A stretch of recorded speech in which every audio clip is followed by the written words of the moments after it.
Okay, guys, so the topic I want to cover in this video is, first of all, I would say less political, probably more spiritual,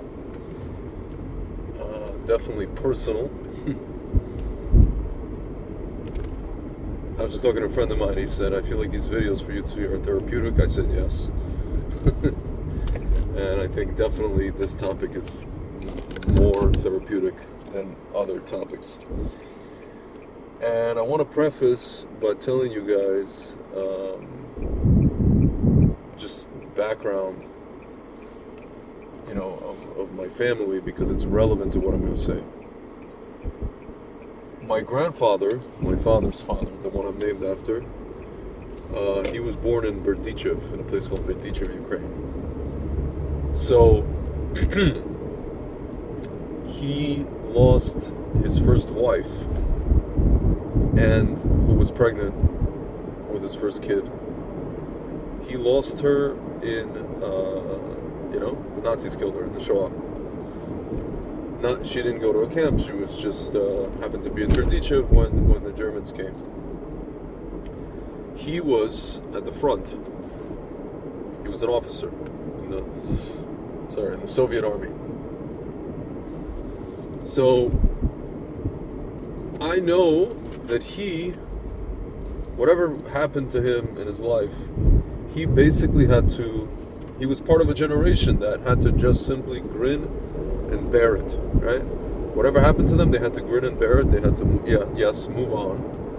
They had to just deal with it, and they had to move on. They had to move on to the next stage of life, the next thing, right? In his case, he met my grandmother, who actually was, I think, like 18 years younger than him, and he had my father and my father's two brothers. My father's the youngest of three, which, by the way, was very rare to have more than two kids in the Soviet Union. So that's what he did, and he rebuilt his life after the war. By the way, he was imprisoned twice after the war. So he lost his first wife. By the way, during the war, I didn't mention, he was captured twice. He escaped, like these makeshift POW camps, encirclement. Lost his first wife, would-be kid, and then got arrested twice after the war, and then Baruch Hashem, was let out when Stalin died. So, folks, I mean, relatively speaking, compared to him, I would like to say that I have more or less an easy life. With that said, guys, all that said, again, my former rabbi, and I say he's former not because we had a falling out, but because he just simply disappeared on me, I think he still says it, that, when people come and tell us, oh, you think you have a hard life, what about the people in the Shoah, what about the people here, this and that and the other. Even I say that sometimes, right? I said that recently about the people in the tunnels in Gaza. With that said, guys, every generation has its own tests, right? The generation of my grandfather, those tests, and even people before him, because my grandfather was, I think, from even you could say from the generation of what should have been my great-grandfather, right? You could say that the people in his generations, the tests, yes, they were emotional, but I would say that they were primarily more physical than emotional, meaning the problems that they had stemmed from something that physically happened to them, right? These were largely not what you would call self-inflicted problems, right? Sometimes they were, but largely it was external. It was like something a government is doing to you, war, famine, what have you, right? These are not like interpersonal relationship issues, and if there were, they existed. Of course, they existed in every generation. But the majority of the big problems were external, right? Something the government is doing, something the military is doing, something an enemy is doing, some enemy, army, what have you, right? People who hate Jews, blah, blah, blah, right? In this case. So, my friends, we skip generations. You know, we go to the generation of, like, say, my parents, like it's the boomer generation. So that's like kind of like a generation with its own things, with the fallout of, you know, the trauma from the war. So then you come to my generation, and younger, and then even the next generation, right? Our stuff is internal. Our stuff is largely perpetuated or interpersonally perpetuated. We are dealing with each other on an emotional level, on a spiritual level, on a, what is it called? Just personal level. Not to say there's no physical conflict, there's no external things, but it's largely spiritual, it's largely emotional, it's largely interpersonal. You know, it's like, you guys remember Rodney King, can't we all just get along? I feel like that's the theme of our generation. Can't we all just, like, get along? And that's our problems, right? And so, when we have situations like, for example, and this is something I want to get into, broken engagements, people are trying to get married, right? The Jewish world puts a premium on the importance of getting married. Once you hit a certain age, you got to get married, got to build a family, got to get married, prove who, got to get married, right?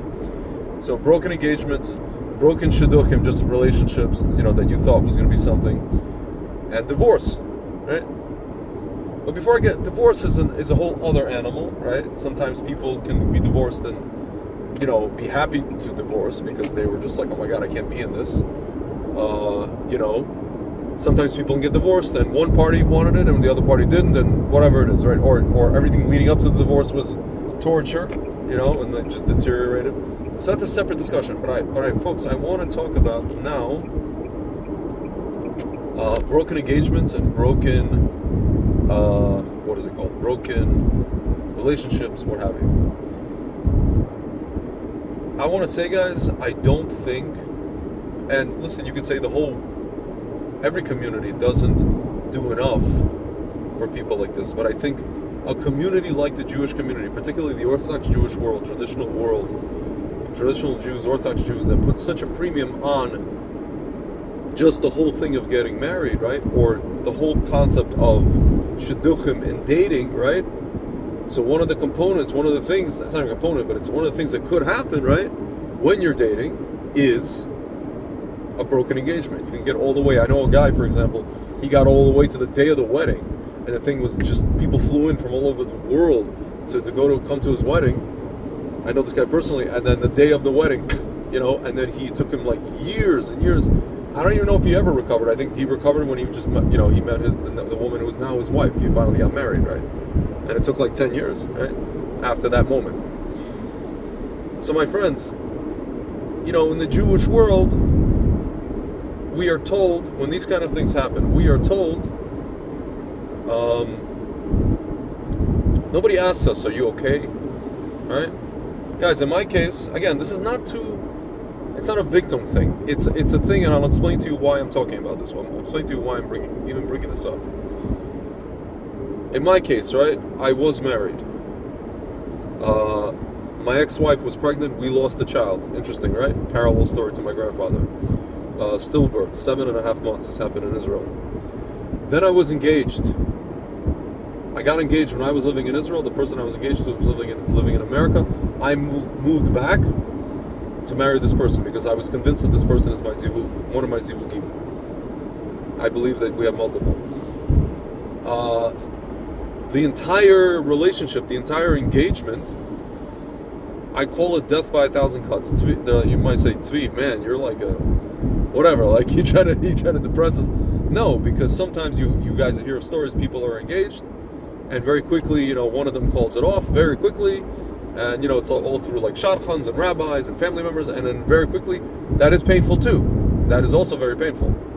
But guys, in my case, it was like this long, drawn out, just like I call it operetta, mini opera, and like back and forth and yes and no and friends and this and that and family and planning and then planning the whole wedding. But folks, it was literally death by 1,000 cuts. So now, all of this happened, right? The two scenarios that I just described to you guys. The thing where I was married, losing a child, then coming back to America, broken engagement, like in my case, probably public embarrassment, because there's a lot of mutual friends and people found out and this and that and the other. No, folks, no one once came up and asked. Maybe once, there was one person maybe. Zvi, how are you doing? Zvi, are you okay?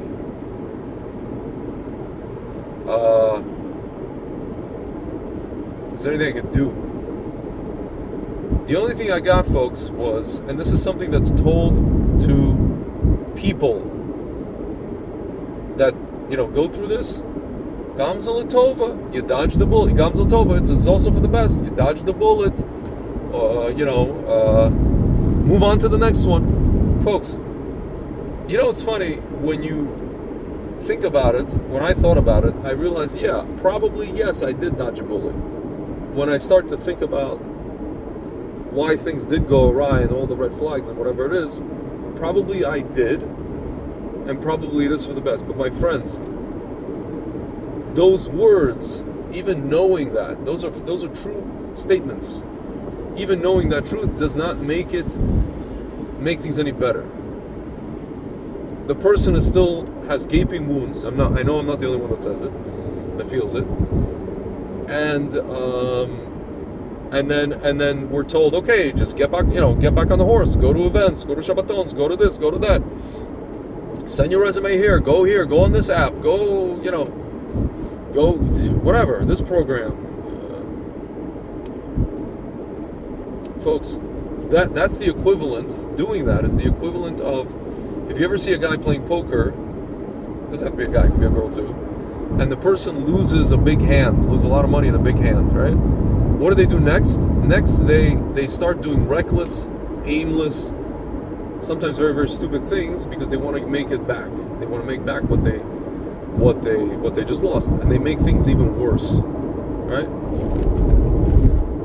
Folks, in my case, to add everything on top of that, right? Whatever, this is what the story is, right? I became religious, I would say, later in life. Became, I guess you can say, part of the Orthodox world in my early 30s, mid 30s. So now, if you're what's called a Baal Tshuva, it doesn't matter what you look like, it doesn't matter how much money you have, you're a Baal Tshuva, right? So automatically, and folks, you can fight me on this, folks, if you're listening, you're you grew up Orthodox, you can fight me on this till the cows come home. A Baal Tshuva or converts, and I have friends who are converts, are considered second-class citizens in the community. Period. Full stop. When it comes to dating. Now you can say, oh yeah, the Talmud says, Baal Tshuva stands where Tzaddik can't stand, and we're all Baal Tshuva, and Rabbi Kanievsky said he's still a Baal Tshuva, he's doing Tshuva. Folks, I'm talking about people who did not grow up in the Orthodox world. When I say the word Baal Tshuva, don't manipulate, okay? Excuse me. In Russian we say "napravda." I sneeze because what I just said is true. So a person who comes from the outside of the Orthodox world, or even the outside of the Jewish world, is already here. People who grew up religious are here, who grew up in religious world are here. FFB and Baal Tshuva and converts are here. Okay? I'm being generous. Okay. Mid-30s, Baal Tshuva, dating for the first time in the Orthodox world. So, folks, and just, nothing but commentary, nothing but advice. Does anybody ask, and again, I'm not the only one with this situation, right? Does anybody ask people, Zvi, tell me about your background, tell me about this, tell me about that. And folks, you could say, well, it's not anybody's job to care, right? Everybody's got their own problems, for sure, right? But let's say the people that know you, right? And they come and they tell you, literally step on your head while you're drowning, oh, just get over it. Clearly she wasn't for you. Just get over it. Folks, I mean, have you ever seen any person who knows, and in this particular case, guys, clearly, if you were engaged to somebody, they are one of your zivugim. And by the way, it doesn't mean that they are your ultimate soulmate, right? And it doesn't even mean that you actually were supposed to be married to that person. It means that you were supposed to meet that person and go through this long drawn-out process, right? For a particular reason that Hashem, designated, decreed, right? Because of some tikkun, because of some rectification. Yes, this is what I firmly believe. It's correct. That is absolutely, a possibility. But just because that could be true, or it is true, it doesn't mean that you're made of steel, right? It doesn't mean that you're a robot with no emotions. So, my friends, I'm not saying what I'm saying right now to, as like a woe is me thing or as like a victim thing, God forbid. I'm saying it because in order for people to have healthy relationships after, let's say, things like this happen, after broken engagements, after broken relationships, yes, after divorce, after, let's say, losing a child, like miscarriages, or like I know people that lost like infants, their kids, like, has v'shalom lo later, like their kids died at a very young age, something happened, like a freak accident, right? Folks, something has to be done. Meaning, as opposed to coming to a person and saying, Gam Zu L'Tova, or saying, get back on the horse, or saying, move on to the next one, right? Clearly she wasn't for you. Again, these are all true statements. It's like what the Rebbe used to say, do you want to be right or do you want to have friends, right? It comes from the same kind of thing, right? We come to people and we say, how can I help you, man? Do you want to talk? Do you want to, just hang out, right? Like, tell me what happened. Or maybe even come to them and say, listen, I know somebody who does therapy, right? I know a good therapist. Thanks, Tzvi. We have all these healing things in the Jewish world now. We have a lot of them, right? Folks, that is correct. But here's the thing, guys. People who go through stuff like this, right? Oftentimes in the Jewish world, it's a very, to this day, there's a lot of stigma, right? It's embarrassing. It's very embarrassing, right? In shidduchim, when you're dating, right? To say, oh, I'm divorced, or I'm divorced with kids, or I had a broken engagement, or I whatever, right? Something like this happened, right?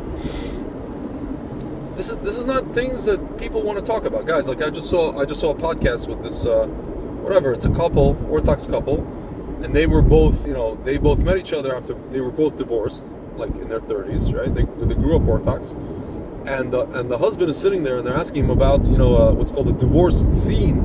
Apparently there's a divorce scene, right? Like some kind of like a dating or whatever scene, right? Social scene in the Orthodox world.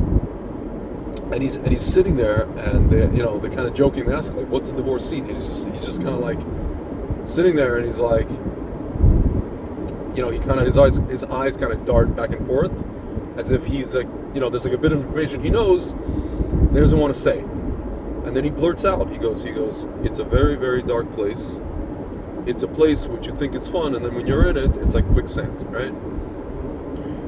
Folks, so oftentimes people don't really know where to turn to, right? Right now, for example, guys, in the specifically the Jewish Orthodox world, there's a big thing to go and do what? Take ayahuasca. Do like ayahuasca sessions. Do also, mushrooms, right? Psilocybin. Do all kinds of stuff. Why? Because there's a lot of people are very hurt. A lot of people are very damaged. A lot of pain. Not only divorce, not only broken engagements, not only this and that, but just like growing up in a certain way, right? Growing up Orthodox, for example, right? Or experiencing certain things, trauma, right? In general. So my friends, people are literally walking around in the dark like a blind man in a dark room, looking for a black cat that isn't there. This is what's happening, right? And I can tell you guys,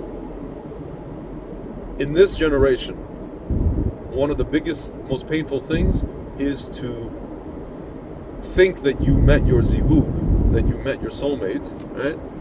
And for whatever reason, and even if it's for the best, even if in the end you know it's for the best that happened, just because it's for the best doesn't mean that the process didn't almost destroy you. The process of it, starting and then ending didn't almost destroy you, right?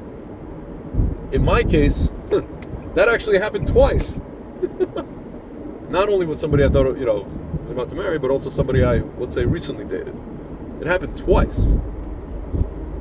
And I'm not even mentioning relationships when I was secular and, long-term relationships and all the rest of it. That's already like more self-inflicted and whatever, right?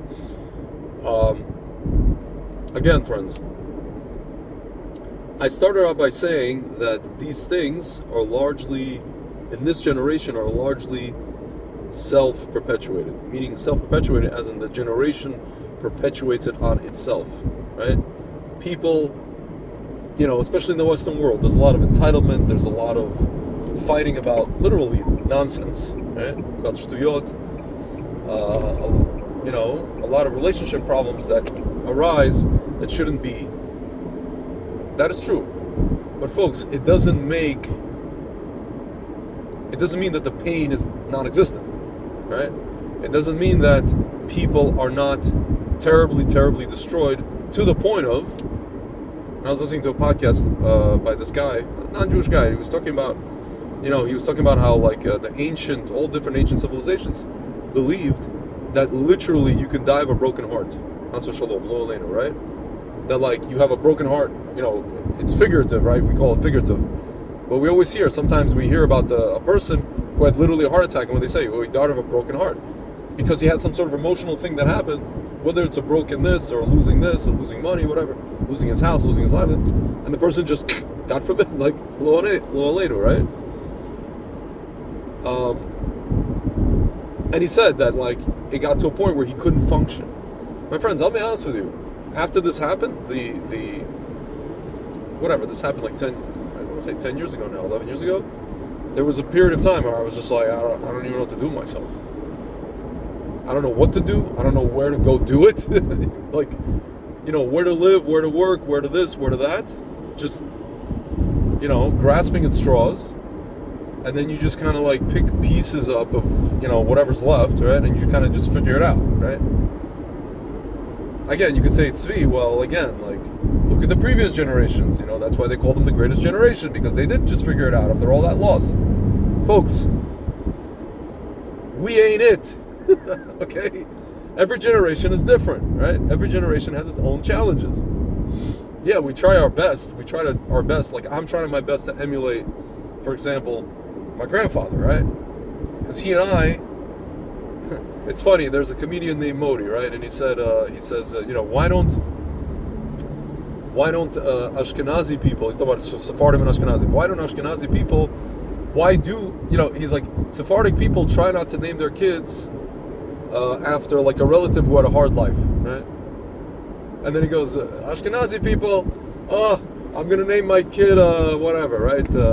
Shloimi, after my great-grandfather who got incinerated in Auschwitz, and this other, whatever, and then the second name is going to be Akiva for my other, my mother's aunt who got expelled from by the Cossacks. It's like this whole, and then we wonder why this kid has like a horrible life, whatever, right? Or all these challenges. So he goes, Sephardim, we try to stay away from naming the kid. If anything, name the kid after the father, right? They can name, if the father's name is Shlomo, he'll name the kid Shlomo, just whatever. So, folks, I'm named after my grandfather, who was in encirclement twice, lost his first wife with a kid, who was on the way, and then got in jail twice by Stalin, right? So, go figure, right? My friends, the overall message of this video again, it's not about, oh, please take pity on me and woe is me. At the end of the day, I did the best and I'm still doing the best I can, despite all these things that are happening. A lot of people are doing the best they can. A lot of people have been picking up the pieces of so-called their lives and things that happened, and they've sought out healing, and they've sought out therapy and all kinds of things, and they still are. It's a process, right? But at the very least, I would offer the following maybe advice or request. If you see somebody, if you know for a fact that know somebody that this happened to or with, just have empathy. Just come up to them and say, hey, you want to talk? Is there any way I can help you? Is there any way maybe let's get a beer, let's get a drink, let's get a coffee, let's hang out, whatever. Even if the answer is no, just that offer, guys, as opposed to telling people, oh, this religious stuff, it's like my friend Frank says, enough of the Jewish stuff, like religious stuff. Oh, Gam Zu L'Tova. Folks, I'm not a rabbi out of the Gemara, right? I'm not on that level. We're already at the point of probably the last generation before Mashiach. We had every single, decline, what's called the Yerudat Dorot that we could possibly have. I think, right? I think the next generation is probably going to be on its way up, if anything. So Gam Zu L'Tova, and you dodge the bullet and move on and blah blah blah, folks. No good. No good. Okay? Just ask them. You want to talk? How you doing? This and that, etc., etc. It's the best thing, guys. And then if you have some practical things like therapy, somebody that does therapy or whatever it is, maybe offer them. And if you don't, then just say listen, I don't know what the solution is.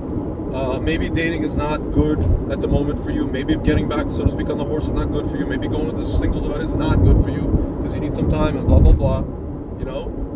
Folks, I've literally had to tell people that I'm, there were points during this time where I was I had to tell people straight up. I was I'm not in the freaking mode of dating, psychologically, mentally, emotionally. They'd be like, what do you mean? Da-da-da.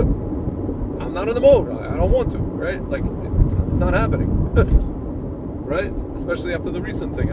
I've also, again, for a good amount of months, I was just no. And people are no, Tzvi, you're only getting older, you're not getting any younger, blah, blah, blah. That old spiel, another one, right? With the age.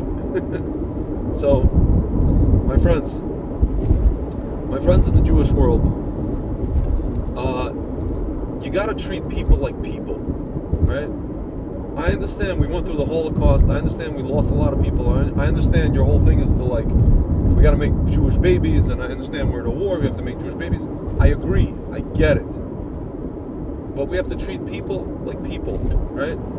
If we have Torah, if we have something called the Torah, the concept is Torat Chaim, the Torah of life, not the Torah of, running around with like a chicken with a head cut off to try to get a shidduch at any cost. Because pruvu, right? No. People have to be healthy. People have to be more or less, right? You're never going to be perfectly healthy, right? People have to get into a state of mind. People have to get into a state of healing, right? Because if they get into a relationship while they're in a state of just, what's called emotional rebound or just rebound state, the result may not be good, and it may even be worse than when they started, guys. All right. I think after almost 30 minutes, in the words of my business partner in Israel, Yemenite, Greg, we get the point. All right, guys. I'll talk to you soon.